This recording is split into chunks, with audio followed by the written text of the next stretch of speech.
Anyway, hey, great to be here, you guys. Thank you for having me. And I just got to say real quick, I am excited to be here because we had the opportunity to bring the Orchards Communications team here to MinistryCOM this year.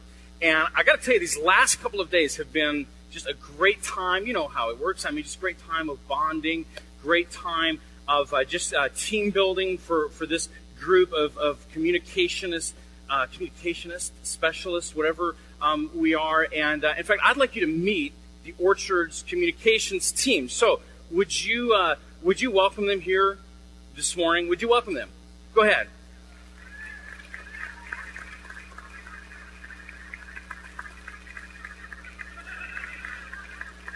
Thank you. Thank you. It is so good to be here with all of you. Wow. That's right. In case you haven't figured it out yet, I am the Orchards Communications team. I am he. And like you heard, my name is Scott Hodge. And you're going to learn a lot about me this morning, if I can figure out how to use this little clicker here. Let me try this. Scott Hodge. I am a guy who understands fonts. I had to do that. And please, if I see any monkeys flying this morning, I am going to hide behind this music stand. Anyway, so I come to you today from sort of I guess you could say, unique position as not only the lead pastor of a church, but also as our communications director as well. And I'm serious when I say this. You can ask anybody who knows me, and they will tell you the same thing, that I totally fit in with you guys. That's right, I totally fit in because I'm the guy who drives everybody crazy every time I point out like what font was used on a street sign. I know some of you are guilty of that, right? Oh, Helvetica, woo! You know, or who drives my wife nuts every time I point out what font, or not font, but the way things are worded on like cereal boxes and diaper boxes and things like that. It drives her nuts. So anyway, and just imagine what it's like to write a sermon every week for me. I'll tell you what, I probably spend more time trying to form the structure of one sentence than most pastors spend on their entire sermons. It's a mess, so pray for me. And so anyway, apart from the fact that I could probably use a good therapist, I just want you guys to know that I understand. I understand it's okay.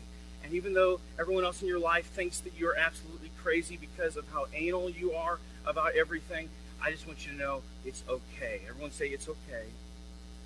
It's okay.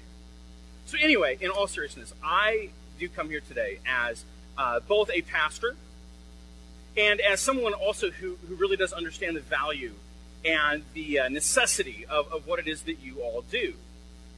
Which I have to say really became alive to me about 4 or 5 years ago when I began a journey of change and transition in the church that I am leading now. And the story basically goes like this. About 5 years ago, I should rephrase that. When I was about 5 years old, I moved to Aurora to plant a church. I was no, I'm kidding. I was just seeing if you guys are with me. When I was 5 years old, my family moved to a suburb of Chicago where my dad had taken the position of senior pastor at a church in a city called Aurora, Illinois. And for almost 25 years, my dad faithfully led that church. He poured himself into that church, saw a lot of great things happen, and was really used by God to impact a lot of people's lives. Yet at the same time, throughout those years, the church had never really grown. I mean, maybe sometimes like on Easter, it'd reach like that 400 or 500 mark. But for the most part, throughout all those years, the church really kind of stayed in that 200-300 range. And when it did grow, it was mostly growing via churched people. Well, to fast forward a little bit, in 2000, the church took a huge leap of faith, purchased 16 acres of land, built a 25,000 square foot campus, all with this hope that this would somehow be the key to finally reaching the community. And so as you can imagine, things look pretty good, at least on the surface.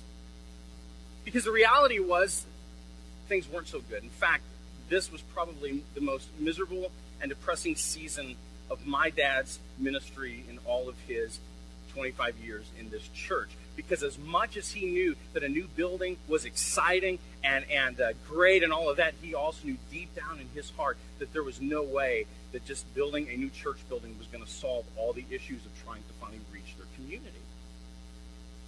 Because the fact of the matter is, over time, the church had become very unhealthy. It was sick. And as a result, what began happening was suddenly morale began dropping. Attendance began dropping. People started leaving the church. Giving began dropping. Ministries and programs began competing. And instead of having a church that was focused and committed to the single mission, it became a church full of miniature kingdoms that were all headed a gazillion directions with no real purpose at all. And as a result, the church was making very, very little impact, if any, upon a community that they were in that was almost 80% unchurched.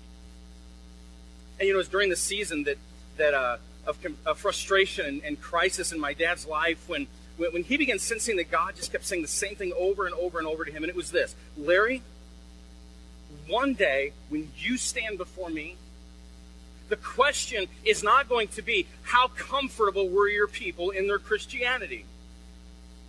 No. The question that I'm going to ask you is, what did you do with what I gave you?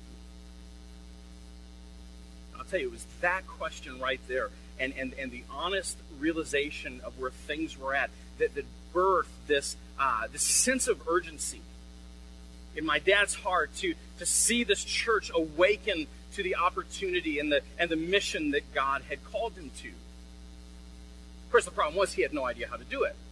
I mean, how do you change a church that's been doing things a certain way for so long? And because, see, one of the things he knew was that a change of this magnitude was going to take a heck of a lot more than just a little tweaking or a few adjustments here or there or a shot of some sort of spiritual Botox.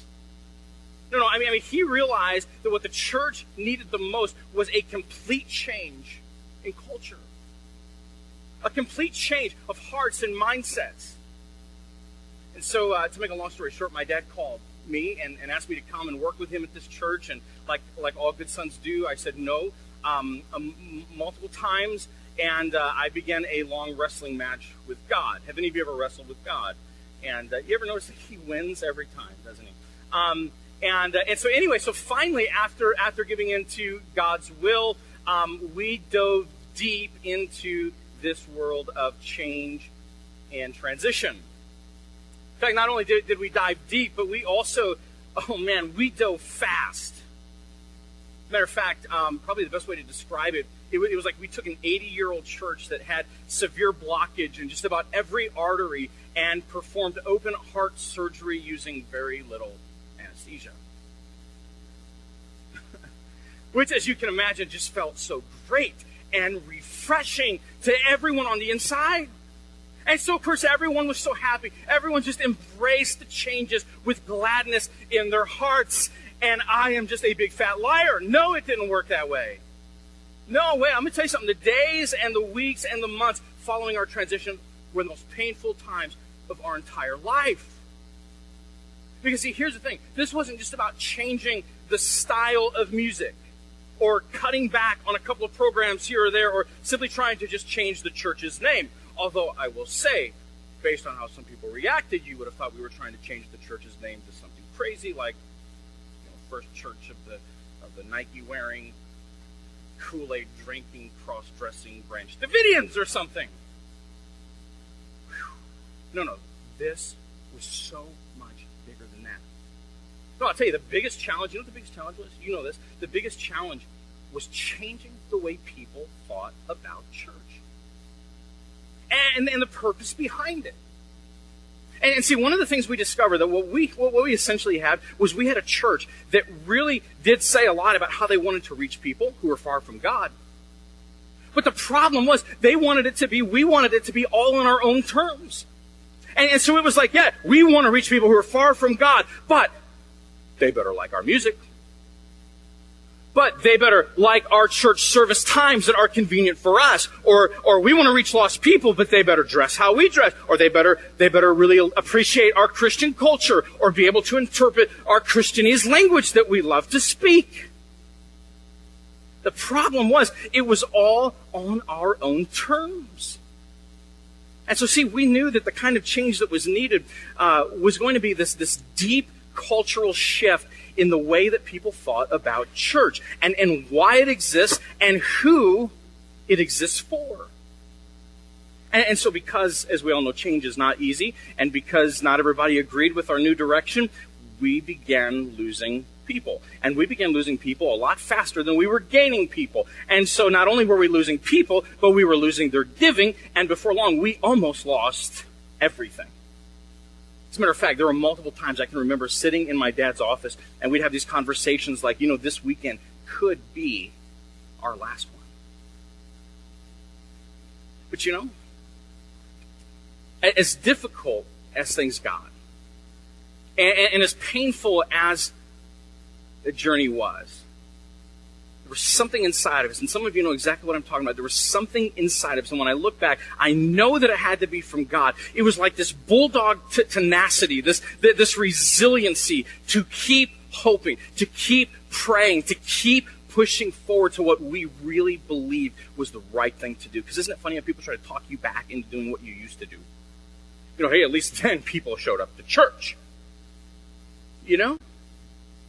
But God graced us with this resiliency, and so we kept hoping, we kept praying, we kept believing, and slowly but surely, we finally began seeing some light at the end of the tunnel. And for the first time ever, we began watching unchurched people walk through our doors, and not just walking in like they used to, walking in and turning around. But I mean, walking in, and so many of them were beginning to engage and discover for the very first time the love of Jesus in their lives.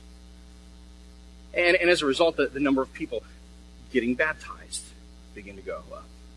The number of people engaged in serving and giving began going up. The number of people who were telling us stories of how their lives had been changed began going up. And over time, it's like God birthed a completely new culture in this place called the Orchard. And I'll never forget one Sunday morning in particular, October 9th, 2004 to be exact. I'll never forget one of the guys on our team. He was teaching that day, and I was standing in the back of our auditorium next to my dad. And it was one of those days when, you know how you have those days when you just really feel alive? You know what I mean? It's like one of those days you actually aren't depressed. You know what I'm saying? You actually feel good. I mean, it's one of those days where I just had like this overwhelming sense inside of me that we had finally made it to the other side. And I'll never forget leaning over to my dad. We're standing there. I lean over to him. I said, Dad, look at this. Do you see this? I mean, Dad, you see all of these people. And I'll never forget him and I both looking across the auditorium where for the first time our chairs were filled with people who were all at different places in their spiritual journey. And I said to him, Dad, do you see what's happening? Look, Dad, all of the hard work, all of the sacrifices, all of the friendships lost have finally paid off. The mission is happening.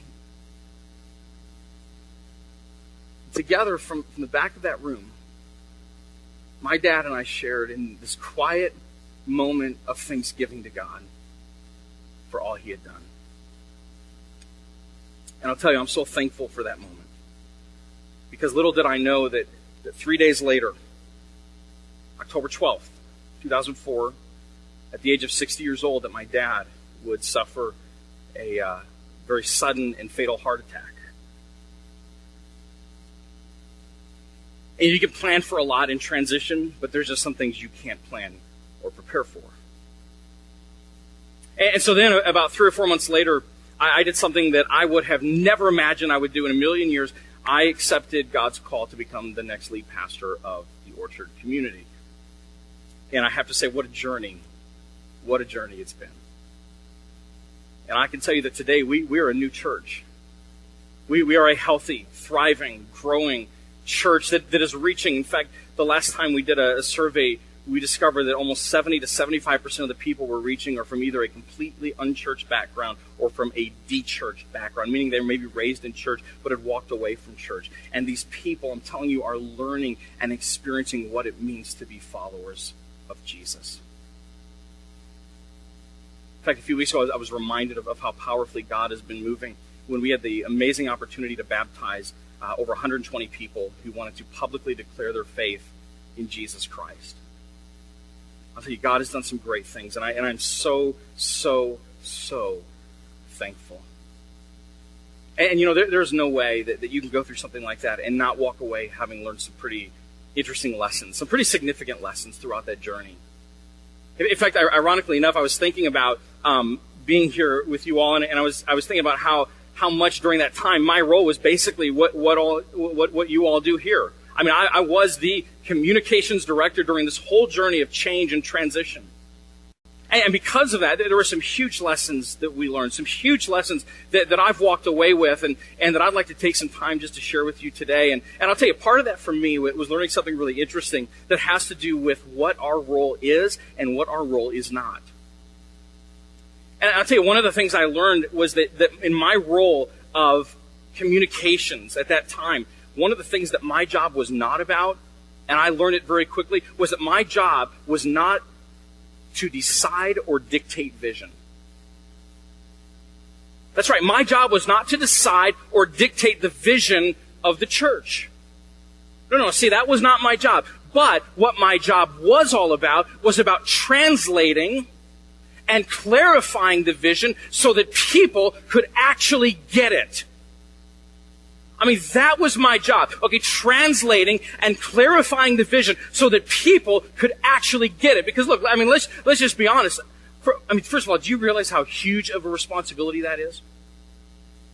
I mean, it is gigantic, because here's the thing, and you know this as well as I do.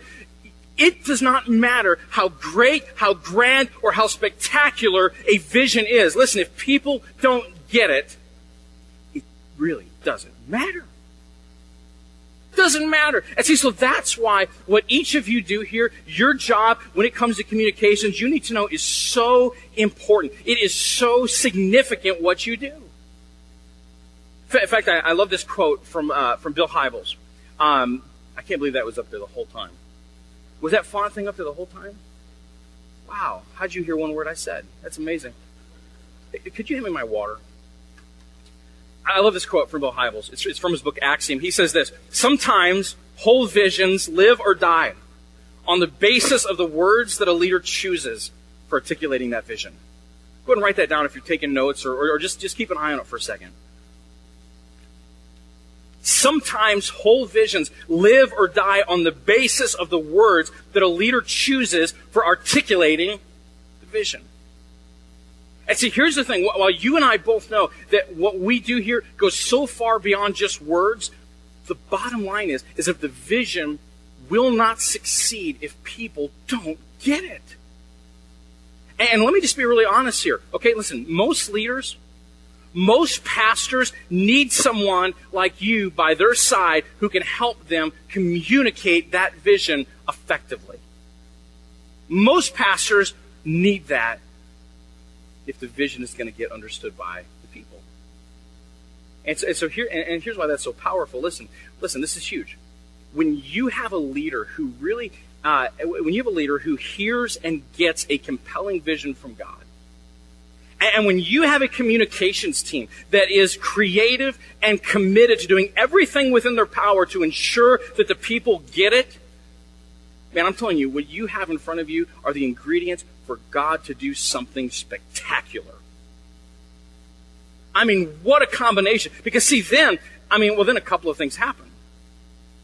I mean, for example, when you have a clear and compelling vision to work with, one of the greatest opportunities you have as someone who is passionate about communications is you have the opportunity to create alignment.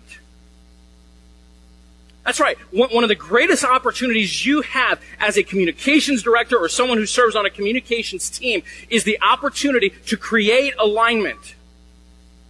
Okay, and in other words, when the vision is clear, when you understand the direction you're going, you and I, as people who are passionate about communicating a message, have the potential to create alignment in our churches and organizations.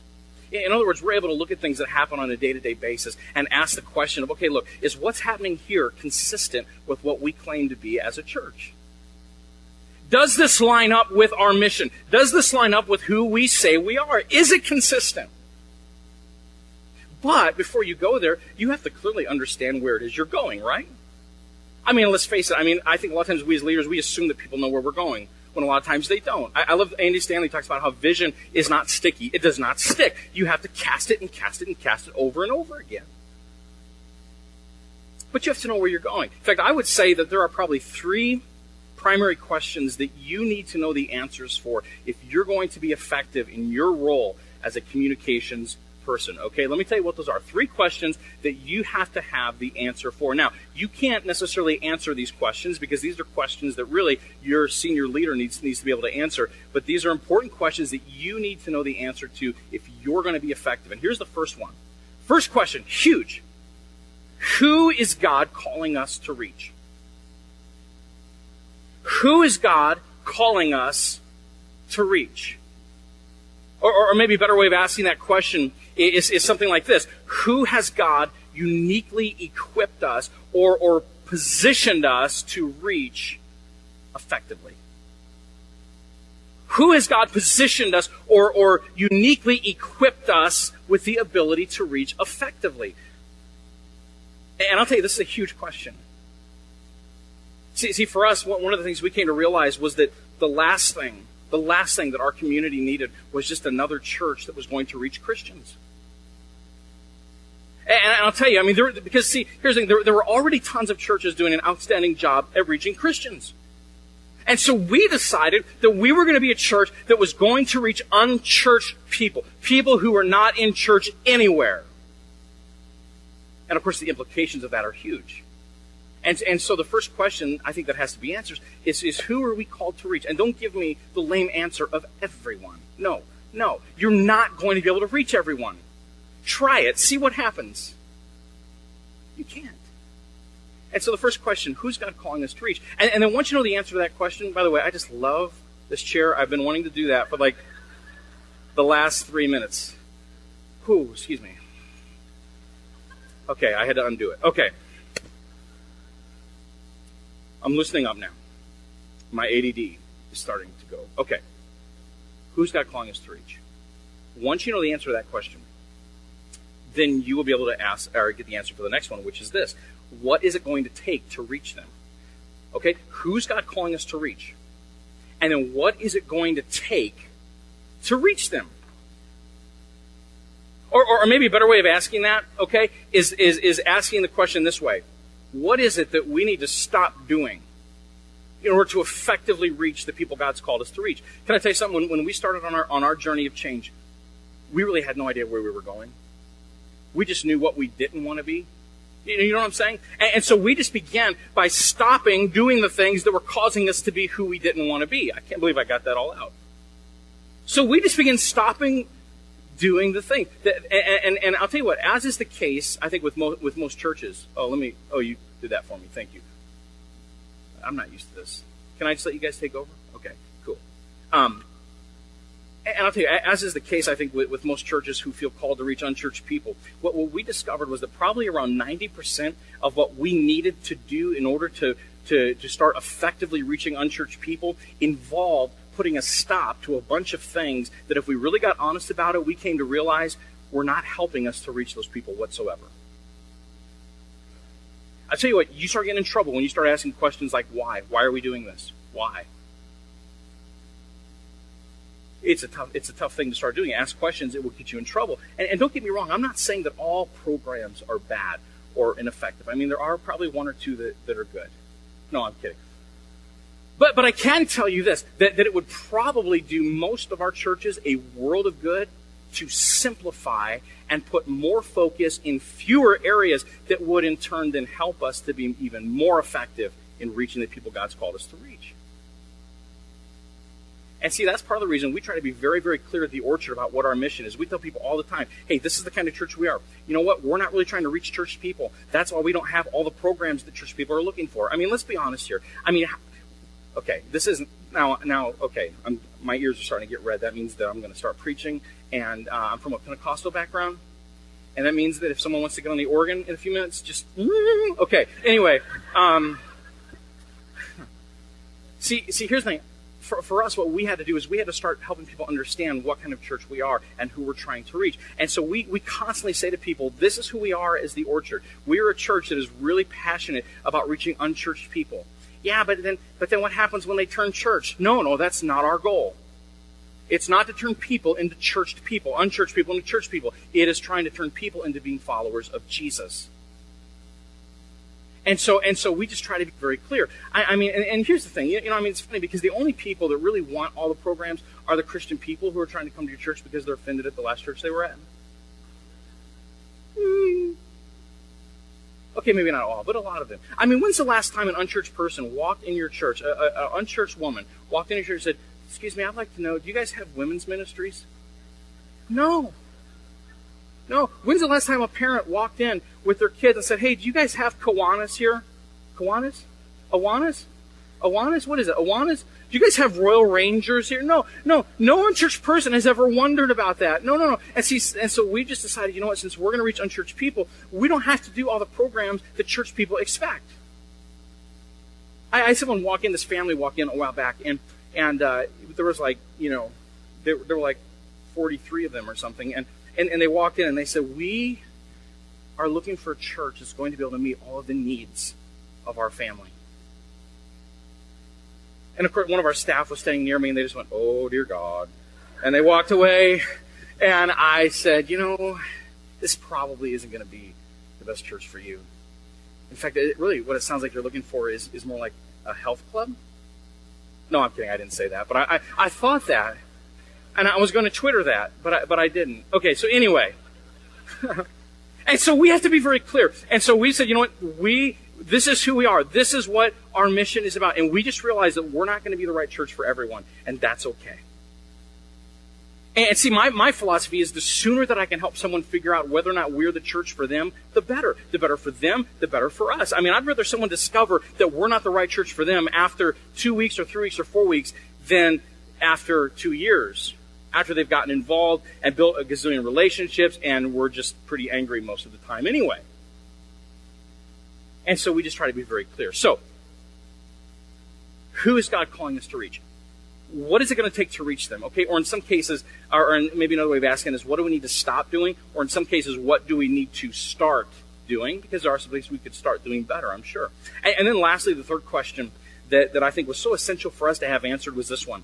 Are we willing to pay the price? I mean, just think about these questions for a second, okay?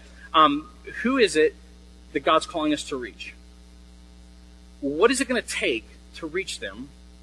And are we willing to pay the price? And I'll tell you, the reason that this is such an important question is because, listen, when you start turning your focus on reaching the people that God has called you to reach, and I know it's going to be hard to imagine, not everyone's going to like it. And I'll tell you, in the beginning of our transition, we actually thought that we could change our church and take everyone along with us.